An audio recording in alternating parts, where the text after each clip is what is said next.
திருவள்ளூர் சிறுவன் கடத்தல் வழக்கு தொடர்பாக சிபிசிஐடி போலீசார் வழக்கு பதிவு செய்திருக்கிறார்கள்.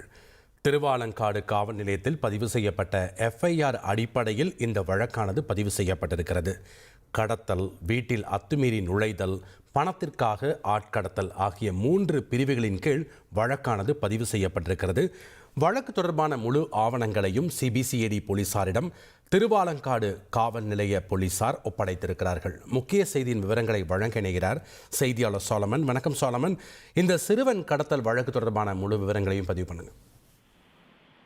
திருவள்ளூரில் காதல் விவகாரத்தில் 17 வயது சிறுவன் கடத்தப்பட்ட வழக்குல 5 நபர்கள் கைது செய்யப்பட்டனர். குறிப்பாக அந்த சிறுமியோட தந்தை உட்பட 5 நபர்கள் இவ்வழக்குல கைது செய்யப்பட்டனர்.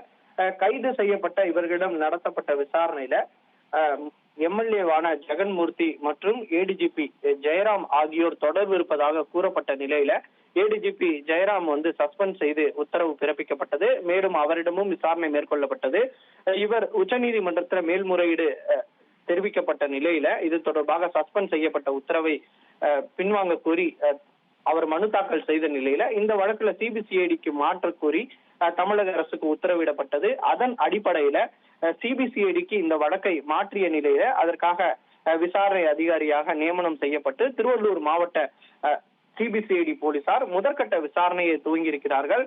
அதாவது இந்த வழக்கு தொடர்பாக சிபிசிஐடி போலீசார் வழக்கு பதிவு செய்துள்ளனர். ஏற்கனவே திருவாலங்காடு காவல் நிலையத்தில் பதிவு செய்யப்பட்ட அதே எஃப்ஐஆரின் அடிப்படையாக வைத்து சிபிசிஐடி போலீசார் வழக்கு பதிவு செய்திருக்கிறார்கள்.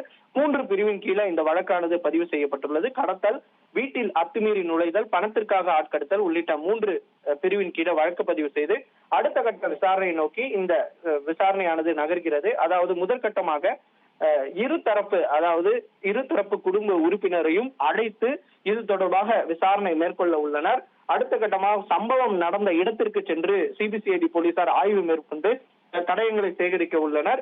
அதன் அடுத்த பின் தான் ஏடிஜிபி ஜெயராமுக்கு சம்மன் கொடுக்கப்பட்டு இந்த வழக்கு தொடர்பாக விசாரணை மேற்கொள்ளப்படும் என சிபிசிஐடி தரப்புல தகவல் தெரிவிக்கப்பட்டுள்ளது. நன்றி சாலமன், உங்களுடைய தகவல்களுக்கு.